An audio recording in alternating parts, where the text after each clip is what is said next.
What is the mission? What is our scope of services that we provide? What are we trying to do for the organizations? So I just mentioned that content is an essential component of any business today. مكون أساسي من أي مؤسسة. And therefore, organizations really need to have a good handle over the whole life cycle, دورة الحياة of the content. So where does the life cycle of content start and where does it end?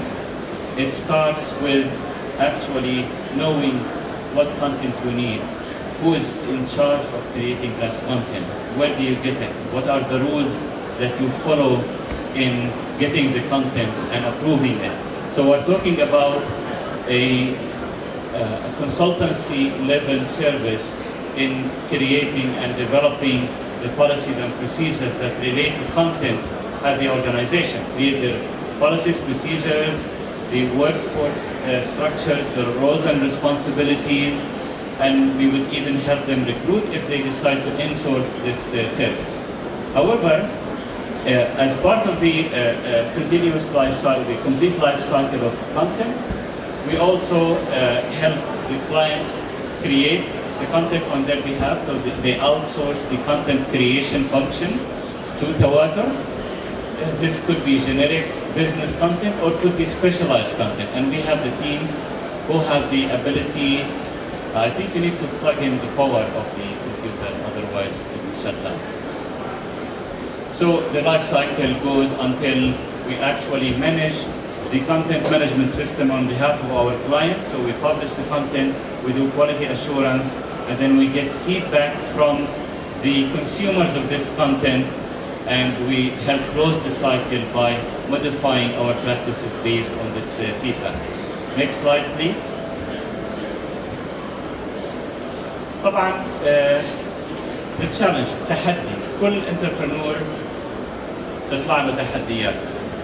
واحيانا تحديات بتخوف، يعني بيكون هو خايف يبدا البزنس ولا ما يبدا البزنس. خايف هل هو قدها ولا مش قدها. ومتردد هل راح اخسر فلوسي اللي راح استثمرها في المشروع تبعي ولا لا. Typical challenges for starting up a business. Am I made to be an entrepreneur? And this is a question that many people ask themselves, and do you have an answer for that? Is there a scientific way of knowing whether you are made to be an entrepreneur or not? Anybody would like to answer this? Is there a survey I can fill, or a form that I can fill, or I can sit down with someone who can ask me a few questions and then tell me at the end, am I going to be a good entrepreneur or not? Do you know of any such tool? Okay, I know of many tools like that, but I think they don't work. And I don't think you have to worry about asking yourself this question, because the only way you will know is once you try it out, and you will find out at the end whether you are made for it or not.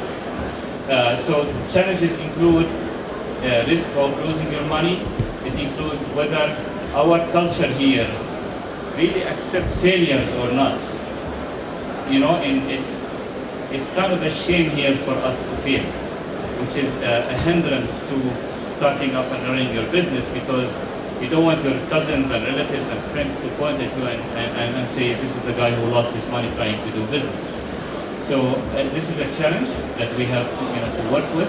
Also a challenge that has to do with the VC environment and investment culture, where in our region people tend to actually spend their money on more secure investments, real estate, stock market, rather than going out into a technology venture or a new business venture. These are all challenges that you as entrepreneurs will have to face. We have faced before, but I think it's getting much better now than 15 years when we started up. Next slide, please.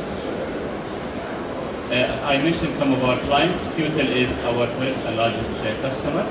So QTEL is outsourcing to us the function of populating the new portal, which is coming out in a month or two, with all kind of content. So we are responsible for collecting the right content from the right departments at QTEL, and then editing that content and publishing it and getting the customer's feedback on it. Another customer is المركز العربي لدراسات السياسات اللي هو أسسه دكتور عزمي بشارة إذا بتعرفوه، مفكر سياسي. هذا مركز قطري think tank سياسي political think tank in Qatar, and they are also outsourcing the content life cycle that I mentioned. But in addition to that, a B2C kind of business which is new to us. We haven't, as I said, we haven't done B2C like all. We have done B2B, or don't know. But again, you have to take risks. So the B2C market here is that you have Qatar's Transit Technology Park, where you can start up a new technology venture and benefit from many support systems they have in terms of funding and mentoring, etc. So I think the place is right, the time is right. You just need some courage. Don't let your life, waste your own dreams. Go ahead and get started.